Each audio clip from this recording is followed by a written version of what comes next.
How's it going, everybody? My name is Isaiah, this is Oregon Rockworks, and today I want to talk about slab saws. I've been working over the last several months at restoring this vintage 12-inch Nelson saw. I've encountered some issues along the way and some solutions to those issues, and a lot of what I've learned can apply to larger slab saws of multiple brands. This saw was in pretty rough shape when I started, but the bones are so good. Some of these old cast parts are really cool. Basically, I cleaned it all, disassembled it, got everything I could powder coated. Before I started the test cutting process, I needed to make sure it would hold oil, so I added a little bit to try to identify any leaks. I had a pretty severe leak where this drain panel connects to the main tank. When you're rebuilding a saw from pieces, eliminating leaks is one of the most difficult parts of the process. You gotta make sure to seal every bolt hole and every seam where pieces fit together. I use a product called Right Stuff Gasket Maker. I think it works really well. All right, it's time to start cutting. I need to make sure that the feed is in an acceptable place where the saw won't blow itself apart. But otherwise, let's clamp a rock in this thing. The first thing I needed to do over here was swap out this 3-inch pulley to an 1.5-inch pulley. So this one was way too fast for my liking. This was gonna be about 22 inches per hour. This is a 12-inch slab saw. For this size, I prefer a feed somewhere in the 8 to 12 inches per hour. This saw is a Nelson Model 12F. These were built in Portland back in the day. This is a bit of an older design. Okay, the first cut is done and we've got some results to feel good about. No leaking on the back of the hood window, which is awesome. That's always one of the first places to give me issues. The speed sounded nice. It's still probably a little too fast for my taste. Whoa. Cool piece of rock. That was cutting too fast and the cut was pretty rough, so I bumped up the pulley size to a 6-inch pulley on the blade arbor here. I'll explain more about that in a second. Before I get into the math, let me just go over the terminology that I use. This right here, I call the screw feed. Basically because it has threads and it feeds the vise into the blade. This here, I call the blade arbor. Generally speaking, an arbor is a shaft with bearings. This, what you're seeing right here, is technically the arbor housing, but inside are 2 bearings and a shaft that the pulleys are mounted to and the flanges that hold the blade are mounted to. There's another arbor back here that you can't really see. I'll show you another angle. Same concept. That one I call the feed arbor because it connects to the gear that spins the screw feed. So, we have the blade arbor, the feed arbor, and the screw feed. I wanted to give a quick talk on what saw speed is right for you. People who are cutting rocks have different goals. When I first started out, I just wanted to cut things in half. It would have killed me to have a saw that ran super slow and precise. I just want to see what's in the rocks I'm picking up. So, for example, if you had a bucket of 200 thunder eggs, a saw that cuts really slow is not the most practical. On the other hand, people have different goals. Now I'm at a point where I bought a $3,000 dinosaur bone. This rock is valuable enough, it's important enough to me that I want precise, clean cuts. So waiting a couple more minutes per slab is not going to kill me. So basically it's up to you how fast you run your saw. Generally, I think it's gentler on your rocks and your equipment to run lower feeds and speeds. But if you just want to cut stuff in half, run your saw fast, it's fine. For me, my mindset started to change a little bit when I started buying expensive rocks and treating rock almost more as an investment. In my mind, there's less maintenance to do on your equipment if you run your saws slower. But at the end of the day, do what makes the most sense for you. So let's jump into the math. This video has chapters. If you don't like math, skip ahead accordingly. One of the big concepts you have to understand to do this math is simple, and it's just the idea of pulley ratios. In a simple drive like this, where you have one pulley connected to the other, the ratio of arbor speeds is proportional to the ratio of the pulley sizes. So in this case, I've got a 1 3/4 inch pulley here and a 6-inch pulley here. I know because it's listed on the label of the motor that this motor spins at 1,725 RPMs. multiplied by the ratio of the pulley sizes, I'll get the RPMs for my blade arbor. The way that this thing was set up when I got it was way too fast. It was feeding at something like 24 inches per hour. So here are the calculations for the way I've got it set up now. Blade speed equals motor RPM times pulley ratio. All right, I already told you these numbers. Boom. So we effectively reduce from 1725 to 503 at the blade. Okay, that's the RPM of the blade itself. Feed arbor equals blade speed times pulley ratio. Okay. We know that this pulley here is spinning 503 times per minute. It's a little bit hard to see, but there's a second pulley drive connecting to this big 6.5 inch, going to a small inner pulley on this blade arbor. So that pulley ratio happens to be 2.25 to 6.5. Boom. Here's our feed arbor speed. So this pulley is spinning 174 times per minute. I showed you the ring gear on the back. That ring gear happens to have 60 teeth. Every time this arbor makes one revolution, the gear advances 1/60th of a revolution. I'll show you what a worm gear looks like. That'll make more sense. This is the more traditional version of a ring gear assembly, where for every revolution of the feed arbor, the gear advances by 1 tooth. So now I know that the screw feed inside the saw is spinning at 2.9 times per second. I happen to know that there are 16 threads per inch on that shaft, so that means one revolution will advance at 1/16th of an inch, which means 2.9 revolutions will advance it this many inches in a minute. Quick multiplication by 60 minutes in an hour. Bam! 10.8. That's almost exactly where I want it. For a 12-inch saw, that's perfect. It's kind of slow, but it's what I like. The motor spinning 1725. Using a pulley ratio, I get the blade to go only 503. Using another pulley ratio, I get the feed arbor to spin at 174. And then this is really where the magic is. This 60-to-1 reduction, these threads are angled on a pitch to fit perfectly into the teeth of this gear, which means as this thing spins, one revolution advances this gear by 1 tooth. I've got this small piece of Blue Mountain Jasper. It's definitely very solid. Probably not Orby, but I do really like the scenic stuff. So let's clamp this up and cut a few slabs.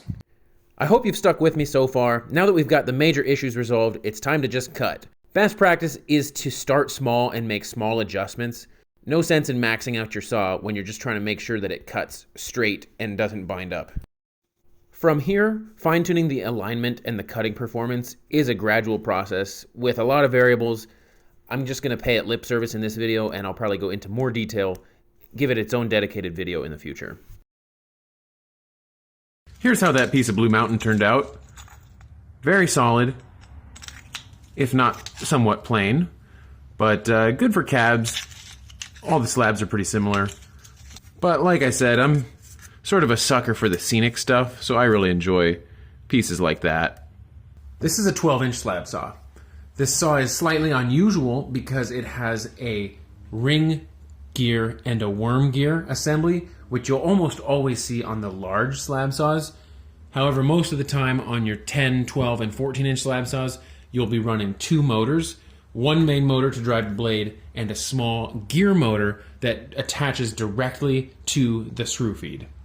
In the case of a machine with 2 motors, your options are to buy a different gear motor with a faster or slower RPM, or sometimes they'll be mounted just off to the side and you'll have another pulley ratio to achieve the feed rate that you want. This is the more typical setup for a smaller slab saw. You have a main motor that drives the blade, and you have a secondary motor, a gear motor, that's a direct drive attached to the screw feed. So if we look inside the saw here, that little blue coupling there connects the gear motor to the screw feed. So if you want to change the speed of your feed, you need a new motor. There's no way around it. And then to operate the saw, you've got a switch up in the front that turns on and off both motors at once. In the case of slab saws with this ring gear assembly, everything is interconnected, so you can change multiple speeds by only switching pulleys and belts. However, the catch is if you slow down the blade arbor without modifying anything else, your feed will also decrease proportionally.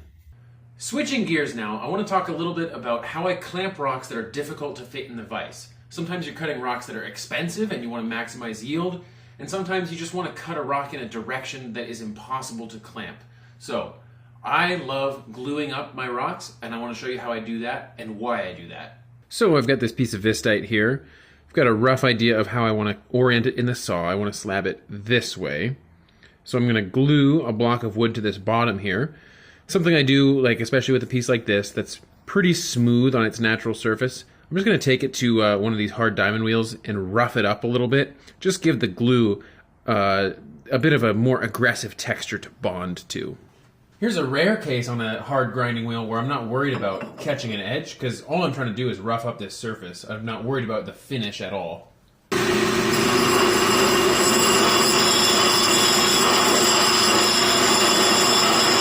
So I got both these rocks dried off. I got this one ground a little bit on the back to give it an easier spot to bond to. Let's get these things glued up. I always use JB Weld, which is a 2-part epoxy. It can take up to a day to fully cure, but I've never been a huge rush. And the great thing about JB Weld is that it's permanent. There is no way to get this glue off of your last slab, so you have to be a little bit careful not to make too much of a mess. But that's a worthy trade-off for me, because then I don't have to worry about the rock falling off. I don't have to worry about how to soak the slab. I just space my cuts so that I cut through the glue at the end, and ideally, if you do it right, you don't have any pieces with glue on it and you just throw away that last little scrap of rock. And the reason I'm doing this is because it would be impossible to clamp these rocks in the direction that I want to cut them without gluing them to something that I can clamp. I like to just make sure it's got somewhere to bond to. So I'm set up now to take an end cut. I've got the camera sort of lined up with the plane of the blade, so you can sort of see how much meat of the rock I'm taking off on this first cut. I think you can see why this would be so difficult to vise up without gluing it to a piece of wood like this. Even if you could clamp it, which would be difficult because the back of the rock is so pointy, you'd have a massive end cut and you might only be able to get one cut. This way, obviously, I can cut the entire rock all the way down to the glue in the wood. So, pretty simple trick, but it maximizes the yield of the material, especially when you're cutting things that are kind of expensive. And it's so much better for the life of your saw. Very little chance something slips. You're not worried about your blade getting tweaked. It's way less work for you to try to figure out how to clamp the rock. Obviously, clamping a 4x4 is pretty darn easy. And your vise liners will last forever. You don't have to put extreme forces on your vise to try to make sure that the rock doesn't move. You don't risk crushing the rock in the vise. All around, it helps me stay organized. It helps me plan the next day's cutting. And it just makes life so much easier in every way. It just requires planning ahead a little bit. There's the last slab, and that there is the amount of rock wasted. Not an end cut at all. That's probably, I don't know, 3 grams or less. Get these cleaned up, we'll give you a better look at them, but that's why I like doing it this way, especially with a rock that had a flat side to glue to. I'm excited about this rock. I think it has the potential to cut some pretty fantastic slabs. Well, I am pretty happy with the way this one turned out. In fairness, this is one of my favorite rocks, period. Vistaite from the Ochocos outside of Prineville. I mean, look at that slab pair. Love the colors, love the way the pattern flows. And here's the last slab. There was a tiny little end cut, but I basically used 97% of the rock. So pretty stoked on that one. That is great rock. I cut it this way, where the saw cut through this part of the rock very last. So if I take this caliper and measure the front and the back of the slab, it'll tell me if my thickness is remaining consistent over the length of the cut. Let's check it out here. The very front of the slab, this is where it was cut first. We're looking at 198 thousandths. almost exactly 2/10 of an inch. And then back here, where the saw cut through very last, we're looking at, oh, look at that, 197 thousandths. That's pretty great. That is pretty great. I don't actually think I'm that good. That's just kind of lucky. Here's the other piece of Vistaite that I glued up. It cut okay. The pattern sort of decreases as you go into the rock. Makes you appreciate the good ones when you cut them, though, because a lot of rocks look good and kind of cut, Still nice rock, but not exceptional. Thank you all so much for watching. I really appreciate it if you did manage to make it to the end. I know that was a lot of information. Stay tuned for some of the next ones. I'm going to do a video on Vistaite. I'm going to do a big piece on dinosaur gem bone. It's radioactive. Spoiler. And we'll keep talking about slab saws more in the future. Let me know if you have any specific questions you want my take on. But other than that, have a great week, and I'll see you all again soon. Thank you.